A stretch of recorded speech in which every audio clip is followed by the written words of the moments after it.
Recent voice நேயர்களுக்கு வணக்கம். கங்குவா ரொம்ப நாளாக இந்த படம் எப்படா வரும், இப்போ வருமா அப்போ வருமா, இந்த படம் நடக்குமா நடக்காத பல சந்தேகங்கள் பல கேள்விகள் எழுந்துச்சு. நம்ம எல்லாருக்குமே தெரியும். சிறுத்தை சிவா அண்ணாத்த திரைப்படத்தை தொடர்ந்து கங்குவா அப்படின்ற ஒரு படத்துக்கு அதாவது அஃபிஷியல் அனௌன்ஸ்மெண்ட் கொடுத்தாங்க. ஏதோ மேஜிக் படமாக இருக்கும், இல்லை அது ஒரு மாயாஜால படமாக இருக்கும், இல்லை இது ஹிஸ்டாரிக்கல் ஸ்டோரி படம், இல்லை இது ஒரு அனிமேஷன் படம், இல்லை இது ஒரு சயின்ஸ் ஃபிக்ஷன் படம். ஆளாளுக்கு ஒரு கருத்தை சொல்லிக்கிட்டே இருந்தாங்க. ஒரு வழியாக இந்த படத்துடைய சிசில் சமீபத்தில் ஒரு சில நிமிடங்களுக்கு முன்னாடி தான் ரிலீஸ் ஆச்சு. சிசில்னா என்ன அப்படின்ற மாதிரி நிறைய பேர் கேட்க ஆரம்பிச்சிட்டாங்க. என்ன இது வழக்கமாக நம்ம டீசர் தானே ரிலீஸ் பண்ணுவாங்க, இப்போ புதுசாக பேர் வைக்கிறாங்க அப்படின்ற மாதிரி எல்லோரும் பேச ஆரம்பிச்சிட்டாங்க. ஆளாளுக்கு ஒரு ஸ்டைலில் பேர் வச்சுக்கிறாங்க. இப்போ சமீபத்தில் கூட ஜெயிலர் ஷோகேஸ்னு ரிலீஸ் பண்ணாங்க ட்ரெய்லரை. அதுக்கப்புறம் லியோ படத்துக்கு கூட ஏதோ ஒன்று சொன்னாங்க. இப்போ சமீபத்தில் கங்குவா படத்துக்கு கங்குவா சிசில் அப்படின்ற மாதிரி. சிசில்னா என்ன, அதாவது பிரமிப்பூட்டும் காட்சிகள், அதை நாங்கள் ஷார்ட்டாக சொல்கிறோம். அதை தான் கங்குவா படத்தில் இந்த சிசில் ரிலீஸ் பண்ணியிருக்காங்க.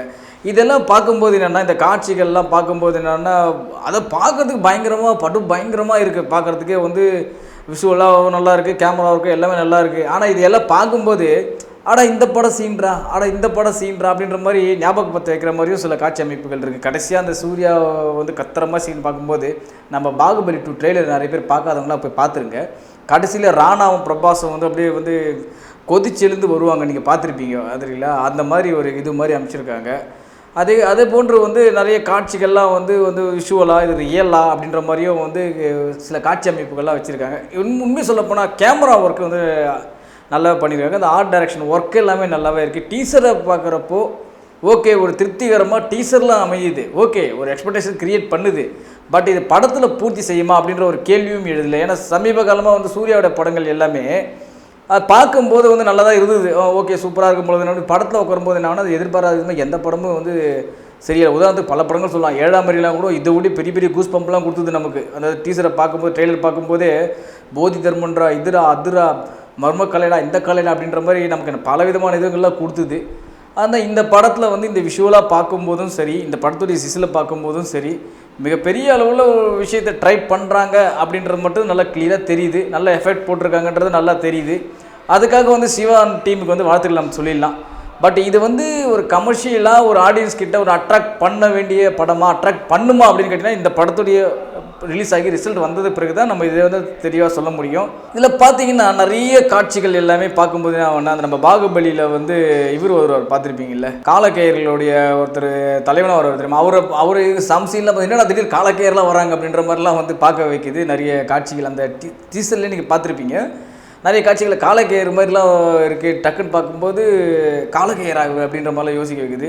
திடீர்னு பார்த்தீங்கன்னா பார்த்திபனா இது அப்படின்னு யோசிக்க வைக்குது. திடீர்னு பார்க்கும்போது நான் இது பொன்னியின் செல்வனா அப்படின்ற மாதிரி யோசிக்க வைக்குது. இந்த மாதிரி பல காட்சிகளை நமக்கு ஞாபகப்படுத்துது. தவிர மற்றபடி நம்ம சிசிலில் நம்ம இதை குறைய சொல்லாமா, இதை குறைய சொல்லாமல் எடுத்து சொல்கிற அளவுக்கு நம்ம அதுக்காக நம்ம சொல்லலைங்க. நிறைய படங்கள் நம்ம இந்த மாதிரி விஷுவல்ஸை நம்ம பார்த்ததுனால இந்த மாதிரி காட்சி அமைப்புகள் நமக்கு ஞாபகப்படுத்துது அப்படின்னு தான் நம்ம சொல்கிறோமே தவிர, பட் இதை இது விஷுவலாவோ இல்லை ஒரு ஆர்டிஃபிஷியலாவோ பார்க்கும்போது இது உண்மையிலேயே நல்ல தரமான சிஸ்லாம் ரிலீஸ் பண்ணியிருக்காங்க அப்படின்றத நம்ம அக்செப்ட் பண்ணிக்கலாம். கண்டிப்பாக அக்செப்ட் பண்ணலாம் இந்த விஷயத்தை. அதே மாதிரி பார்த்தீங்கன்னா இந்த 38 குளோபல் லாங்குவேஜில் இந்த படம் வெளியாகும் அப்படின்ற மாதிரி இந்த போஸ்டர்லேயே இருக்குது. நம்ம டீசர்லேயே பார்த்தோம். கடைசியில் எண்டு கார்டு டைட்டில் கார்டில் அது இருக்குது.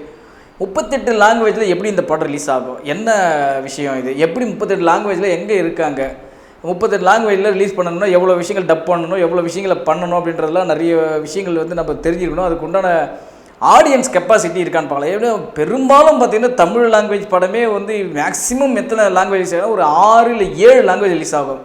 எனக்கு தெரிஞ்சு ரஜினி படங்கள் அந்த மாதிரி ஆகியிருக்கு, கமல் சார் படங்கள் ஆகிருக்கு, 7 லாங்குவேஜ் வரைக்கும் ஆகிருக்கு.